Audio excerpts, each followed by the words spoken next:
Bienvenue à cette deuxième capsule qu'on continue, dans laquelle on va continuer plus de parler des machines simples. Donc ici, si je regarde tous ces exemples ici, il s'agit des machines, puis exactement des machines simples, et ils vont représenter un type particulier de levier. Donc, si je regarde ces machines ou ces objets ou ces appareils, et je me demande quel est le point en commun. C'est sûr qu'il y en a plusieurs. Ils vont accomplir, je peux te dire, le point commun, tu vas me dire, qui vont nous permettre de faciliter le travail. Mais moi, je vais regarder, je vais dire, tous ces machines, il y a quelque part ici un point qui est fixe, un point qui ne bouge pas. D'accord? Ce point, on est capable de l'appeler un pivot. Donc, de part et d'autre de pivot ou de point d'appui, qu'est-ce qui arrive? Ben, il y a un mouvement. Là, si je continue mon mouvement, c'est comme si je suis en train de faire un mouvement de rotation. Donc, le premier type de levier que j'appelle le levier de classe 1, ce type de levier, ça s'appelle aussi interappui. Pourquoi je l'appelle interappui? Tout simplement. Donc, parce que mon pivot au moins d'appui se trouve au milieu entre ma force ici, ok, et en fait ma charge ou la force résistante. Donc ici, si je vais identifier les différentes parties de ce type de levier, je peux dire ici au centre, je vais retrouver mon pivot et il est toujours représenté par un petit triangle et généralement on va plus utiliser la lettre P pour représenter le pivot. Ça c'est ma charge ici et là ça c'est ma force motrice ou la force que je vais appliquer. Et cette barre rigide ici c'est mon levier. D'accord? Donc je peux dire que le levier de classe 1 ou l'interappui, donc le pivot est situé entre la force motrice et la force résistante, c'est-à-dire la charge. Donc ici, une représentation simplifiée, je vais retrouver la force résistance d'un côté, je vais plus, la force motrice de l'autre et le pivot se trouve au milieu. Donc ça, c'est le premier type de levier. Je répète, interappui pour dire que c'est au milieu. Qu'est-ce qui est au milieu? C'est notre appui, c'est notre pivot. Comme exemple, donc là, on va parler exemple de tous les jours, exemple de levier de classe 1. Donc, on va plus utiliser l'exemple de la pince.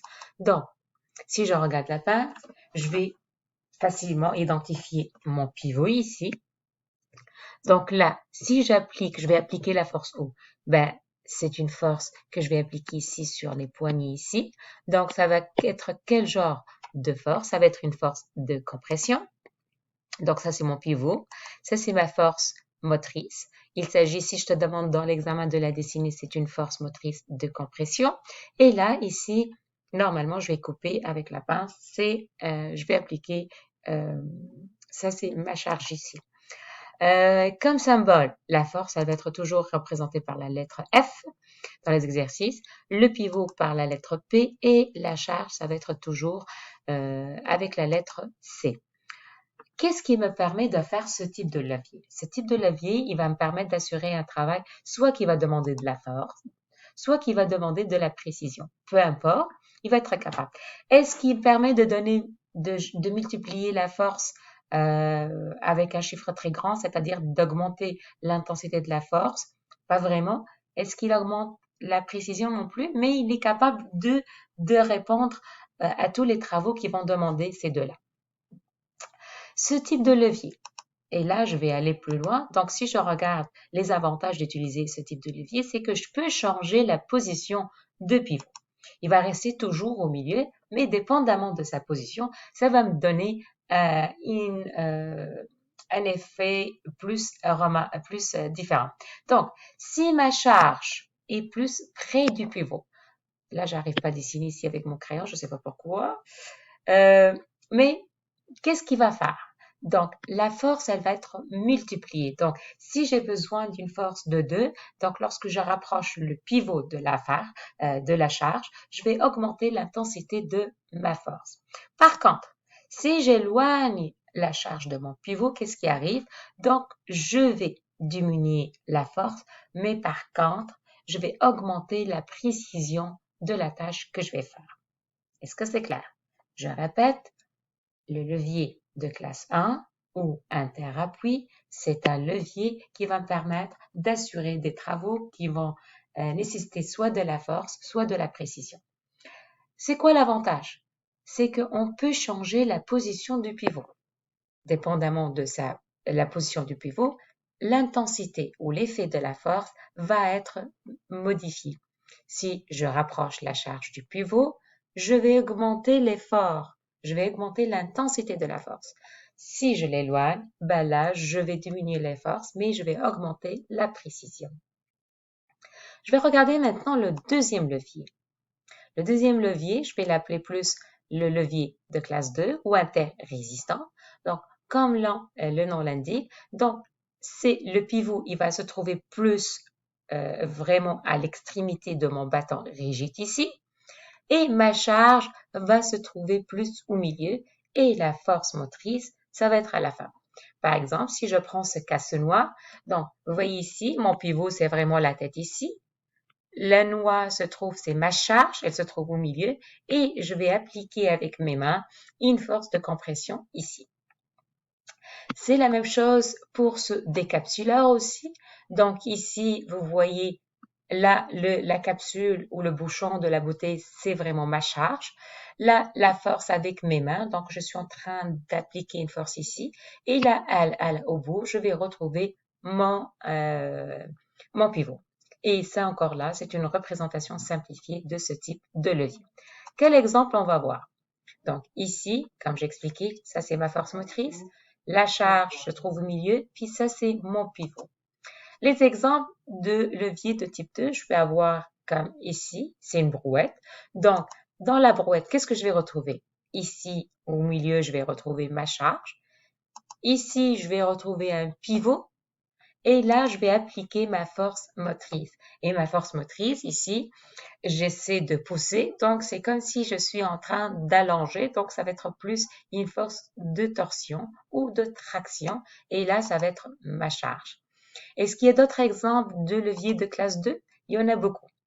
Ce que vous devez noter que l'avantage de ce type de levier, c'est que lui, il va augmenter la force que j'aurai besoin. Admettons que j'ai besoin pour soulever tout ça, j'ai besoin puis je donne un exemple, de 5 newtons pour soulever cette charge ou cette quantité de sable. Ben, avec la brouette, il suffit juste d'appliquer peut-être 1,2 et là, elle va être multipliée par 2 ou par 3 et ça va me permettre de soulever vraiment cette quantité de sable. Donc, c'est de réduire l'effort parce que il va me permettre de multiplier, d'augmenter l'intensité de la force en utilisant ce type de levier. Troisième type de levier.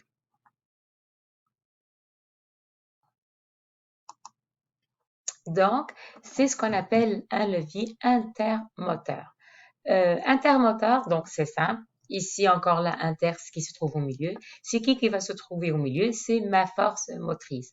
Donc, le pivot, il va être situé à l'extrémité, la force résistante de l'autre barre et ma force motrice se trouve entre les deux. Par exemple, ici, le bâton de hockey, c'est un exemple. Si je regarde ici, où est mon pivot? Mon pivot, il va être vraiment ici dans le bord, où je vais retrouver la charge, ça va être représenté par la rondelle de hockey, où je vais appliquer ma force motrice, généralement pour que le bâton que je puisse kicker la rondelle, je vais appliquer plus une force au milieu. C'est la même chose ici pour la brosse à cheveux. Donc, je vais regarder avec la brosse aux cheveux. Donc, à la fin, je vais retrouver ma charge. Donc, je suis capable avec ma charge vraiment de l'appliquer, de dresser mes cheveux. Au milieu, c'est mes mains, donc sur la poignée. Et à l'extrémité, c'est vraiment le pivot.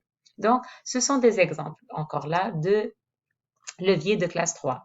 Donc, je répète, la force résistance est à l'extrémité, ma force motrice se trouve au milieu et le pivot se trouve vraiment à l'autre extrémité. Des exemples de levier de classe 3, je vais retrouver la pince à barbecue. Donc ici, je vais retrouver ma charge. Donc, c'est la chose que je vais soulever. Ici, je vais retrouver mon pivot et je vais appliquer la force de part et d'autre. Et ici, je peux dire que c'est une force de compression. Ici, c'est ma charge. Encore là, on va utiliser les mêmes symboles pour les différents types de leviers. Pourquoi je dois utiliser ce type de levier? Je l'utilise généralement pour multiplier la vitesse, donc pour que ce soit vraiment rapide et aussi pour augmenter, c'est comme si j'ai besoin de lancer quelque chose, ça va aussi multiplier la distance parcourue par ce type de levier. Par exemple, tantôt, j'ai parlé, je vais juste aller plus loin, de bâton de hockey. Donc, le bâton de hockey, en lançant, en cliquant la rondelle, ça va permettre que la rondelle va atteindre, va faire une distance plus longue. Qu'est-ce que je dois dire aussi sur les leviers? OK. Avec ça, on a défini les 3 types de leviers. Maintenant, vous devez compléter le devoir, la page 34 de votre cahier de notes. Puis avec ça, normalement, on a fini les notes de cours.